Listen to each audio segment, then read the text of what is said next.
Hello students, please subscribe the channel, drop a like, share and comment.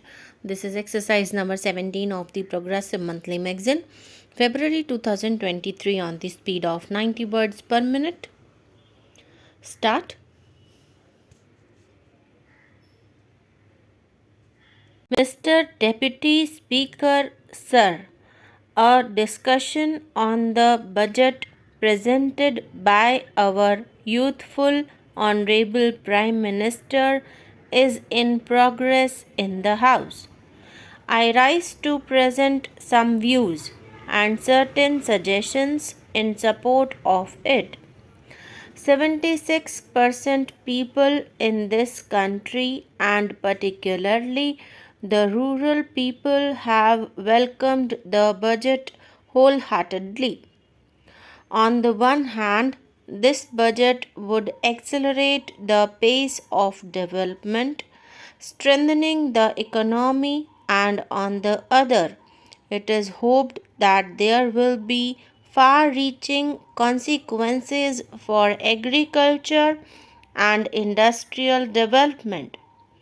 As my friends have pointed out, that the aim of budget is not merely to present an estimate of income and expenditure.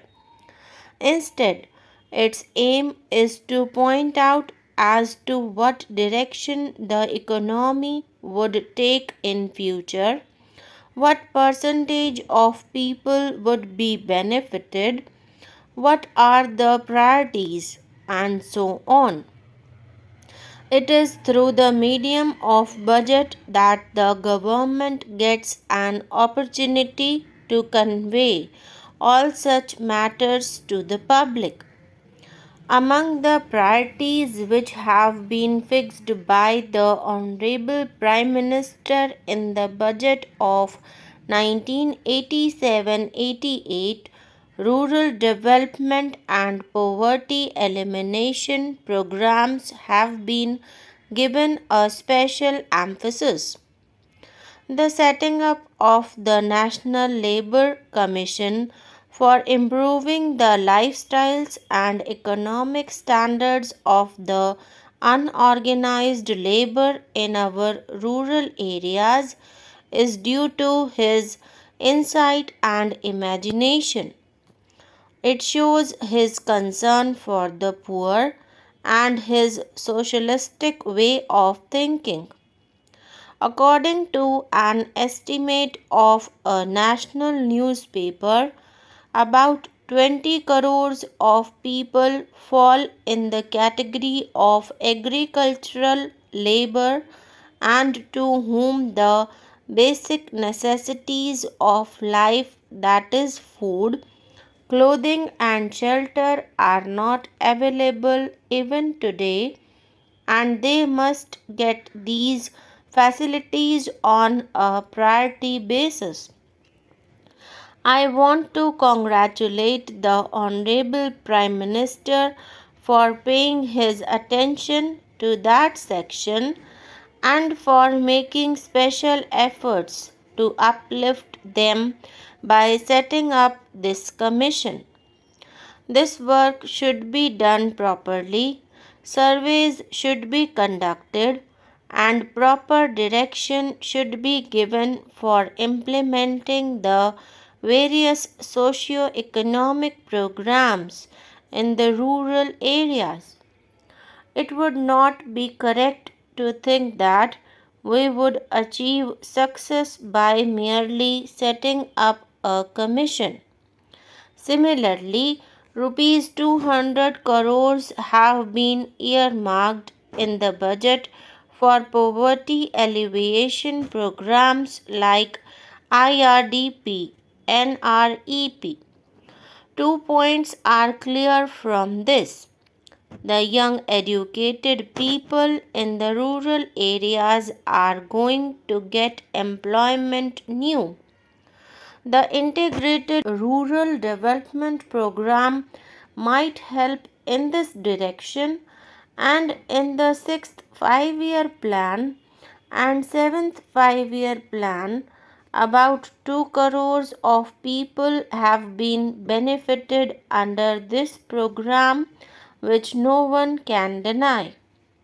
Rupees 310 crores have been allocated under IRDP, rupees 780 crores under NREP, and rupees 725 crores under RLEGP for the next year. It would enable 40 lakh people to get employment under IRDP, under NREP. More than 750 crores of man-days will be created. It is in itself an ambitious project. I have seen the good results of it in the rural areas of my own constituency.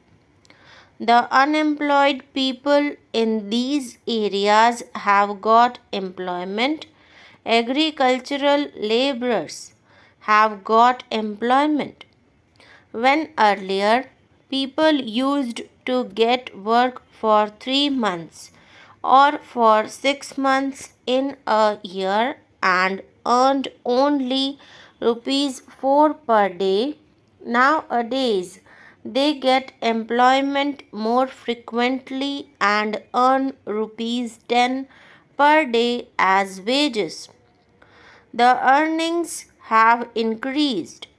Secondly, an important proposal has been made in regard to the housing schemes, and I would like to praise the Honorable Minister for it.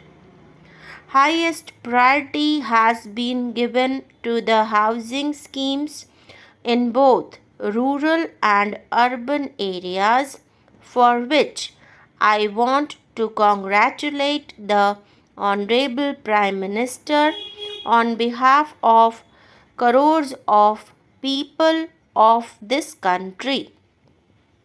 It has been lauded in all the national newspapers and in regional language newspapers as well. According to the 7th 5-year plan document, by the end of 1990, about 5 crore families will require houses, about which it has been estimated that an investment of nearly rupees 20,000 crores will be required. Keeping this in view and through coordinated efforts of the National Buildings Organization, Housing Development Finance Corporation, and other nationalized housing banks, we should ensure that the benefits of the scheme reach the lower income groups in the districts and to those who want to build houses privately or through cooperative societies. Hence, it is a very good scheme and we would be successful in the construction sector in the future years. It would generate employment and the connected industries like steel, cement, energy, coal and power, which form the country's infrastructure, will also prosper. Therefore, the allocation of rupees 100 crores for National Housing Bank should be increased to rupees 1000 crores so that an ambitious project like this does not suffer. National Buildings Organization has developed some very good house plans, but the designs are not easily available to the cooperative societies in the districts.